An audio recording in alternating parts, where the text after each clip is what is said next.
beyond appearance or essential for harmony is a non-relational and hence irreducible reality, irreducible to any form of relation or mode of presence. And the reality beyond to any form of relation or mode of presence. And the reality beyond appearance for Mesu is the radical contingency underpinning any appearance whatsoever, making appearance only one temporal event in an infinity of other non-given circumstances or dimensions. Hence, the temporality of consciousness or anthropic time is a relative phenomenon for Mesu, while the possibility of such time being otherwise, the radical indeterminacy of time, is what is absolute. I think that's a good distinction to bear in mind. Okay, I'm going to talk a bit about Ian Hamilton Grant and Ray Brazier, just slightly. I'm going to start, actually, ironically, talking about Mesu though. Mesu famously states in Art of Finitude that the history of philosophy after Kant has implicitly accepted that there can be no x without a givenness of x, no x without first positing x. We probably hear this argument all the time, and it gets kind of irritating. We understand Mesu's irritation at this form of argumentation. We are of the opinion that this sort of performative contradiction, or even tautology, really, yes, I understand that when I encounter X, I must at the same time posit X, mediate X, think X, experience X. It must have, even in a Heideggerian sense, some level of affectivity on my being. But it makes no sense to believe that our positing of something gives that something its reality. This is one step away from Berkeleyan idealism. Or not, we can argue about this later. Here's just a quick aside. Hegel would say something similar. He would say that part of the thinking activity of an object, comprehension or simply experience, must be included in reality as a whole. Hence, if you eliminate the thinking activity, you are eliminating a dimension of reality.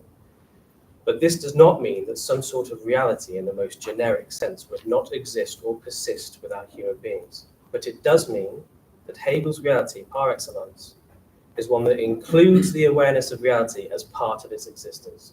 To be aware of being real makes it more real for Hegel. It adds a doubling effect. Reality realizes itself through human beings. This realization realizes the real, and hence the real contains that realization in it. Wow. It is absolute self-reflexivity of itself through something else, which turns out to be not through something else, because that something else is only a part of the whole anyway. Just sounds like phenomenology of spirit. So difficult. Reality is realization realizing itself, aka spirit. This is more nuanced than other forms of anthropocentric idealist realism, because there is still a space for the real to realize itself, as I've said before, or beyond human beings. It would just simply be a different level of realization, a different dimension of reality will be disclosed. But I think it's safe to assume that everyone in the audience feels more real, comprehends reality that bit closer, stronger, than someone who is, for example, unconscious. That's really quite a simple point that Hegel really thinks through and tries to flesh out, extend and progress. What is comprehension as an essence? Or what does the progression or development or culmination of comprehension look like historically, for example? Presumably, the vast majority of the universe doesn't know it exists. A planet, a meteor, a speck of dust does not know it exists. So what happens when a unique species comprehends its own existence and the existence of other things? Does the universe begin to understand itself through a small area of the cosmos we call Earth? Hence the birth of the Hegelian idea, capital I. Where does that idea fit within the universe, ontologically speaking? This is a question that I've talked about a lot in my last book, Hegel and Speculative Realism. The question is, what is the difference between a universe that exists yet does not grasp that it exists, and a universe that is slowly and painstakingly learning to grasp the reality of reality itself? Surely this must be a difference in kind and not degree, and surely these two sides constitute a very different ontological cartography. Almost finished, one more page. Okay, I had to just throw in some Hegel because I love the guy. Maybe not the right-wing Hegel stuff. I'll stick with the left-wing for now. Not only is there a spatial critique of the form of correlationism that Mesu describes, so we wouldn't discredit the reality of some undiscovered planet just because we haven't discovered it ourselves yet. There is also a chronological critique that I think Ian Hamilton Grant utilizes very successfully in his work. Let's go. If what is real is simply what is posited, going back to the Mason quote, then what produces that reality which we posit, or even what produces the positive? For every product, there must be a process or producer, and this production must exist. And then number two, the difference between producer and product does not lay claim to a kind of Cartesian dualism of mind and body, or any dualism of substances, but rather is a sort of mechanism found immanent in nature itself, as thought and matter can already be viewed as different finite powers of nature, or can be viewed as ensconced in the object Earth, for example. Both matter and thought are Tellurian processes and can be analysed as Tellurian phenomena. Tellurian being Earth.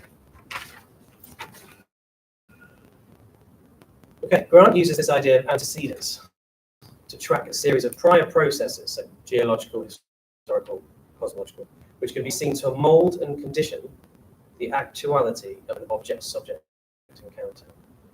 But he also shows us that this trace of antecedents can never itself be fully recovered. There's a hint of Derrida here in a way. There is always a prior cause that isn't accommodated in the subsequent series. This means, to a certain extent, that any object, such as a mountain or a volcano, cannot be physically or metaphysically reduced to a size of contact, as correlation, or even the cause of sweep, or even the cause of sweep of the Big Bang itself must have residue of a radical antecedents, which is irreducible, going further back. Is reality's irreducible nature, or put differently, Ian Hamilton Grant points to a reality that persists and subsists beyond any one actualized instant, or any one actualized object, or any one actualized form of consciousness. If you look back at the great book, The Speculative Turn, in 2011, there's a great kind of debate between Ian Hamilton Grant and Graham Harman, right, about the difference between process and philosophy of process and a philosophy of instance. I'd recommend that. Okay, last bit on Ray Brazier. Ray's book, Kneel and Bound, is really a collection of essays, but they all achieve the same goal. They pass through a method of deduction in order to point to a real. Some people call this a negative theology. So instead of pointing to a positive real X, we look at what the real cannot be, or what the real cannot be reduced to. So for Ray, we cannot possibly equate the real in all its myriad and rich ways to neurology and science, but neither can we equate it to folk psychology and the manifest image. Ray even suggests that these opposing images of Wilfrid Salazar's manifest and scientific images are fundamentally incompatible. The irreducibility, yes. So, okay, later on in the book, Ray will critique the same assurance of linking ontology with the real regarding the Jew, Laruelle, and even Mayer Sue himself. But it would be wrong to assume that this level of critique not make him a speculative realist. He may not want to be part of it anymore, and it's an orgy of stupidity, apparently. But he most certainly is, or was. Was looking for a speculative real that eludes all the theories he was analysing. He readily admits in that book, and I quote, "Naturalism may not be the best guarantor of realism, and in the second chapters we will try to define the rudiments of the speculative realism." So what is Brazier's speculative realism? The compulsion of the unconscious to repeat the trauma of its own extinction. It's a cosmo-nihilistic take on Freud's theory of compulsive neurosis and why it eludes the pleasure principle. In one sense, this is indeed the primordial pull back towards the inorganic, the death drive being what constitutes the aim of all life, according to Freud. But it is Brazier's opinion that thought, or philosophy in general, may find enlightenment through this futile process of contraction. So let's go over some remarks on the trauma of extinction before I finish. Extinction is a return to an anterior nothingness. This nothingness cannot be retrojected. This is a Ray now. I would never speak so kind of what's the word? In such a difficult manner that he does sometimes. This nothingness cannot be retrojected into the past or projected onto the future. It seizes organic temporality, but which cannot be seized by it. Thus, the repetition, which is driven by death, does not repeat the latter, as though it were an earlier state of affairs experienced by life or consciousness. For the trauma which drives repetition is precisely what cannot be lived or consciously apprehended. Though trauma is real, its reality cannot be calibrated by the life of the organism, just as it cannot be commensurated with the resources of consciousness. Accordingly, it is because the original traumatic occurrence was only ever registered in the unconscious rather than experienced that there is a compulsion to re-experience it, but it can only be re-experienced as something that was neither lived nor experienced, since trauma marks the obliteration of life and experience. Nevertheless, the fact that experience cannot obliterate itself points to the reality of trauma, which cannot simply be a function of experience. Brazier later goes on to suggest that this repetition of the inorganic within the organic is in fact what individuates creatures and later humans, and it is this individuation which is given to thought as the objective reality that already determines it. He talks about, he uses Freud here about kind of the excitation of the external world and having to create a shield and kind of killing off part of ourselves. So like shedding skin or shedding certain elements of, like on the surface of our retina, to be able to deal with the constant excitation of the world. And this type of individuation is kind of the organic kind of killing itself slowly and turning into the inorganic. He sees this as a kind of schism. Okay, so there's much to unpack here. This is me now. There are already two irreducible reals or realities fueling Ray's thesis. One, the irreducibility of extinction, which is neither empirical, it cannot be experienced, nor rational. It transcends the existence of any rational being, and hence any application of reason.